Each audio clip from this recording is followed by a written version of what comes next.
Namaskaram everyone, welcome back to Dr. Sakita Academy. I am Dr. Sakita Subhash. Today we will explore Piaget's cognitive development. How children think and learn as they grow. Join our WhatsApp channel to get free PDF practice questions. Link in the description. Subscribe our YouTube channel for more updates. Let's start. Jean Piaget, a Swiss psychologist. He revolutionized our understanding of child development. He proposed that children go through 4 distinct stages of cognitive development. Piaget's theory is divided into 4 stages: Sensorimotor Stage, Preoperational Stage, Concrete Operational Stage, and Formal Operational Stage. Piaget's cognitive development theory mainly explains 3 key concepts: schema, assimilation, and accommodation. What is schema? A schema is a mental framework that helps us organize and interpret information. ஸ்கீமாங்கிறது mental framework. இது நம்மக்கிட்ட இருக்கிற தகவல்களை organise பண்ணவும் அதை interpret பண்ணவும் நமக்கு help பண்ணுது. ஸ்கீமாங்கிறத நம்ம ஒரு மென்டல் ஃபைல் ஃபோல்டர் மாதிரி திங்க் பண்ணிக்கோங்க. ஃபைல்னா collection of information. Folder means collection of file. Say for example, இப்போ ஒரு பேபிக்கு டாக் பற்றிய ஒரு ஸ்கீமா இருக்குது. அதாவது டாக்னா டாகுக்கு 4 கால் இருக்கும், அதுக்கு ஃபர் இருக்கும், ரோமங்கள் இருக்கும், பார்க் பண்ணும், குறைக்கும் அப்படிங்கிறத பற்றியெல்லாம் அந்த குழந்தைக்கு தெரிஞ்சிருக்குது. இது டாகை பற்றிய schema. Next, what is assimilation? Assimilation is the process of incorporating new information into existing schema. அதாவது அசிமுலேஷன்னா நம்ம அதை தன்மயமாக்குறது. அதாவது ஏற்கனவே நம்மக்கிட்ட இருக்கிற ஸ்கீமா கூட புதுசாக நமக்கு கிடைக்கிற தகவல்களை நாம் அதை இணைக்கும் செயல்முறை தானது அசிமுலேஷன். ஃபார் எக்ஸாம்பிள், இப்போ குழந்தைகிட்ட எதை பற்றின ஸ்கீமா இருக்குது? நாய் பற்றின ஸ்கீமா அவங்களுக்கு தெரியும். டாக்னா இப்படி இருக்கும், அதுக்கு 4 கால் இருக்கும், ஃபர் இருக்கும், பார்க் பண்ணும் அப்படிங்கிறது குழந்தைக்கு தெரியும். இப்போது குழந்தை என்ன பண்ணுறாங்கன்னா புதுசாக கேட் பார்க்குறாங்க. இப்போது குழந்தை பூனையை பார்க்கும்போது நாயின்னு கால் பண்ணுறாங்க. இது என்னது? Assimilation. Then accommodation. Accommodation on the other hand is the process of changing existing schema or creating new ones in response to new information. அதாவது accommodationna நம்ம அதுக்கு ஒரு இடம் கொடுக்கறது அப்படின்னு வச்சுக்கோங்க. புதுசாக நமக்கு கிடைச்ச தகவல் பேஸ் பண்ணி நாம் ஏற்கனவே நம்மக்கிட்ட இருக்கிற ஸ்கீமாவை மாடிஃபை பண்ணுறதா என்னது? அக்கமடேஷன். குழந்தைகிட்ட இப்போ நாய் பற்றிய ஸ்கீமா மென்டல் ஃப்ரேம்ஒர்க் அவங்கக்கிட்ட இருக்குது. இப்போ அவங்க புதுசாக கேட் பார்க்குறாங்க. இப்போ கேட்டு அண்ட் டாகுக்கான டிஃப்ரென்ஸ் அவங்களுக்கு நல்லாவே அண்டர்ஸ்டாண்ட் ஆயிடுச்சு. ஸோ இப்போ அதை கேட்டு தனி, டாகு தனி, அது ரெண்டுமே தனித்தனி அனிமல்ஸ் அப்படிங்கிறத அவங்க புரிஞ்சுக்கிறாங்க. That is the accommodation. Children constantly use assimilation and accommodation to learn and adopt. குழந்தைங்க தொடர்ந்து என்ன பண்ணுறாங்க? அசிமுலேஷன் அண்ட் அக்கமடேஷனை யூஸ் பண்ணி புதுசாக கற்றுக்குறாங்க, கற்றதை அடாப்ட் பண்ணிக்கிறாங்க. These process are essential for cognitive development and learning. For example, குழந்தைங்க எப்படி அனிமல்ஸை பற்றி லேர்ன் பண்ணுறாங்க அப்படிங்கிறத பார்க்கலாம். ஃபர்ஸ்ட்டு, குழந்தைக்கு டாக் பற்றின மென்டல் ஃப்ரேம்ஒர்க், அதாவது ஸ்கீமா இருக்குது. இப்போ அவங்க கேட் பார்க்குறாங்க for the first time. The child calls the cat a dog because already அவங்கக்கிட்ட எந்த ஸ்கீமா இருக்குது? 4 legged அனிமல்ஸ் வித் ஃபர்னா அது டாக் தான் அப்படின்னு அவங்க அசியூம் பண்ணி வச்சுருக்குறாங்க. When the child is corrected and learns that the cat is different from a dog, they create a new schema for cat and adjust their dog schema to be more specific. இப்போ குழந்தை என்ன பண்ணுறாங்கன்னா talk தனி, கேட்டு தனி அப்படிங்கிறத differentiate பண்ணுறாங்க. They create a new schema. கேட்டுனா இஸ் டிஃப்ரெண்ட் ஃப்ரம் டாக் அப்படிங்கிறத அவங்க புரிஞ்சு புது ஸ்கீமாவை கிரியேட் பண்ணிட்டாங்க. ஸ்டேஜஸ் ஆஃப் பியாஷே cognitive development. First, in the sensorimotor stage from birth to 2 years. During this stage, babies learn about the world through their senses: touch, sight, sound, taste, and movement. It's a time of intense exploration as they develop basic motor skills. sensorimotor stage போது இந்த ஸ்டேஜில் sense organs வழியாகவும் motor skills வழியாகவும் அதை செஞ்சு பார்த்து அவங்க என்ன பண்ணுறாங்க? லேர்ன் பண்ணுறாங்க. One of the most important milestones during this stage is the development of object permanence. This is the understanding that objects continue to exist even when they are not visible. இப்போ ஒரு பொருளை அவங்க கண்ணுக்கு தெரியாவிட்டாலும் அது தொடர்ந்து இருக்குது அப்படிங்கிறத புரிஞ்சுக்கிறாங்க. Before object permanence, a baby might think that a toy has disappeared the moment it's out of sight. ஒரு டாய் வந்து அவங்க கண் முன்னாடி இருந்து எடுத்து நம்ம மறைச்சு வச்சுட்டோன்னா அது இந்த உலகத்தை விட்டே மறைஞ்சிருக்கு அப்படின்னு நினச்சிருப்பாங்க முன்னாடி. End of the sensorimotor stage they learn object permanence.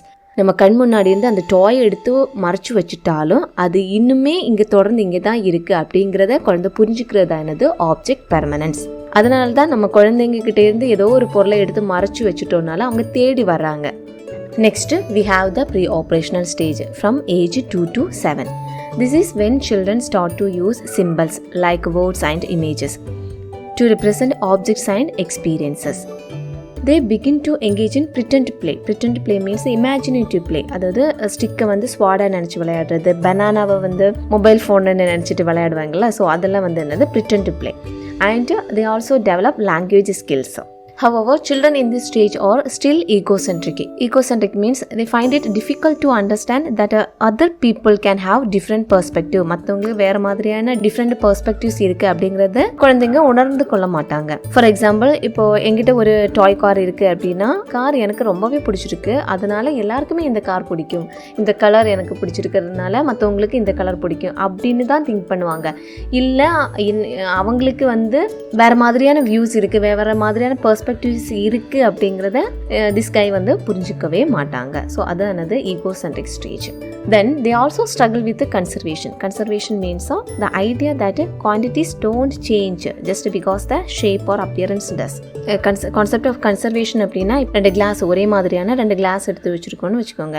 So அதில் வந்து ஒரே அளவான தண்ணி வந்து போர் பண்ணியிருக்கோம். இதுலேருந்து ஒரு கிளாஸ் ஆஃப் வாட்டர் எடுத்து இன்னொரு கிளாஸில் இல்லைன்னா இன்னொரு டம்ளரில் நம்ம வந்து அது போர் பண்ணும்போது அந்த வாட்டரோட குவான்டிட்டி வந்து சேஞ்ச் ஆகாது அப்படிங்கிறத அவங்க புரிஞ்சுக்க மாட்டாங்க இந்த ஸ்டேஜில். By the time children reach the concrete operational stage around 7 to 11 years old, their thinking becomes more logical. They can understand concepts like conservation. Conservation means இப்போ அவங்க புரிஞ்சுக்க ஆரம்பிக்கிறாங்க. இந்த டம்ளரில் இருந்த தண்ணியை இன்னொரு ஷேப், அந்த அப்பியரன்ஸ் வந்து டிஃப்ரெண்ட்டாக இருக்கிற இன்னொரு டம்ளரில் நாம் வந்து போர் பண்ணிட்டாலும் சேம் அமௌண்ட் ஆஃப் வாட்டர் இருக்குது அப்படிங்கிறத அவங்க புரிஞ்சுக்கிறது தானது கான்செப்ட் ஆஃப் கன்சர்வேஷன். இப்போது இந்த கான்கிரீட் ஆப்ரேஷனல் ஸ்டேஜில் வந்து they understood. They can perform mental operations like addition and subtraction, but only when dealing with the concrete objects. Concrete objects means எதுனாலும் அவங்க ஹேண்ட்ஸ் ஆன் எக்ஸ்பீரியன்ஸ் பண்ணி தான் அவங்க லேர்ன் பண்ணிக்கிறாங்க. இப்போது நீங்கள் அடிஷன் அண்ட் சப்ட்ராக்ஷன் வந்து டீச் பண்ணும்போது இப்போது ஃபிங்கர்ஸ் யூஸ் பண்ணி சொல்கிறீங்கல்ல, ஸோ அப்போ வந்து அவங்க ஈஸியாக வந்து அண்டர்ஸ்டாண்ட் பண்ணுவாங்க. இப்போ ஒவ்வொரு ஃபிங்கராக வந்து கவுண்ட் பண்ணி அவங்க டச் பண்ணி ஹேண்ட்ஸ் ஆன் எக்ஸ்பீரியன்ஸோடு அவங்க எது லேர்ன் பண்ணாலும் இப்போ வந்து அவங்களுக்கு ரொம்ப நல்லாவே புரிஞ்சுக்கிற வயசு தான் என்னது கான்கிரீட் ஆப்ரேஷனல் ஸ்டேஜ். எது பண்ணாலும் அவங்க செஞ்சு பார்த்து கற்றுக்கிற age concrete operational stage. However, their thinking is still tied to the real world. They find it difficult to think abstractly or hypothetically. Abstract means theoretical knowledge. அது அவங்களுக்கு இந்த ஸ்டேஜில் வந்து ரொம்ப டிஃபிகல்ட்டாக இருக்கும். If you ask a child in this stage, what if the sky were green instead of blue? They may have a hard time coming up with an answer. ஆகாயத்தோட colour வந்து ப்ளூவுக்கு பதிலாக க்ரீன் கலராக இருந்தால் என்ன ஆகும் அப்படின்னு அவங்க கிட்ட கேட்கும்போது they have no answer. Finally, in the formal operational stage, around 12 years and older, adolescent stage.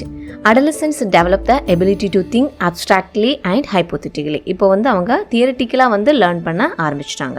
They can reason about potential outcomes, think about possibilities and solve complex problems systematically. Now, they can think beyond the concrete world and imagine different scenarios. They might even question abstract concepts like justice or the meaning of life. இந்த ஸ்டேஜில் வந்து அவங்க abstract and hypothetical கொஸ்டின்ஸை வந்து கேட்க ஆரம்பிக்கிறாங்க. அதே மாதிரி think பண்ணவும் ஆரம்பிக்கிறாங்க. Abstract like theoretical questions. Then they think about possibilities. இப்போ ஒரு ப்ராப்ளம் வந்து சால்வ் பண்ண சொன்னால் என்னெல்லாம் அதுக்கு இந்த what are the possibilities are there, அதை பற்றி எல்லாம் அவங்க திங்க் பண்ண ஆரம்பிக்கிறாங்க. தென் சால்வ் காம்ப்ளெக்ஸ் ப்ராப்ளம்ஸ், சிஸ்டமேட்டிக்காக காம்ப்ளெக்ஸ் ப்ராப்ளம்ஸ் எல்லாம் சால்வ் பண்ணுறதுக்கு they are ready in this stage. இந்த ஸ்டேஜில் they are try to ask questions like abstract thinking, abstract concepts, justice, meaning of life, நீதினா என்னது, ஃப்ரெண்ட்ஷிப்னா என்னது, ஸோ இதை பற்றி எல்லாமே கொஸ்டின்ஸ் கேட்க ஆரம்பிக்கிறாங்க. These are the abstract concepts. In this stage they solving abstract problems, debating, discussing complex topics. So Piaget theory also introduced key ideas that help us understand how children learn. What are the concepts we learned? Schema, assimilation, accommodation. Schema means it's a mental framework that helps us organize and understand information.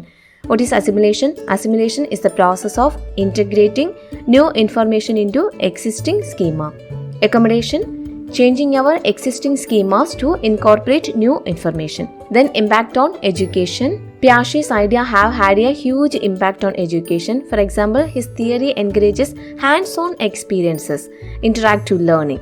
It suggests that teachers should provide opportunities for students to explore and problem solve in ways that match their cognitive stage. Any criticism? Of course, no theory is perfect. Some critics argue that Piaget underestimated children's abilities, particularly in earlier stages. For example, some research suggests that children may understand object permanence or conservation earlier than Piaget thought. But despite these critics, Piaget's work laid the foundation for much of what we know about cognitive development today. To conclude, Piaget's theory of cognitive development gives us a powerful framework for understanding how children think and learn. By recognizing these stages, we can better support children's growth and development, both in the classroom and in everyday life. If you enjoyed this video, be sure to like, comment and subscribe for more content on psychology and child development. And feel free to share your thoughts. What do you think about Piaget's theory? Does it match your own experience of learning or teaching? Let me know in the comments below. See you in the next video. Until then, keep learning and keep watching. Thank you.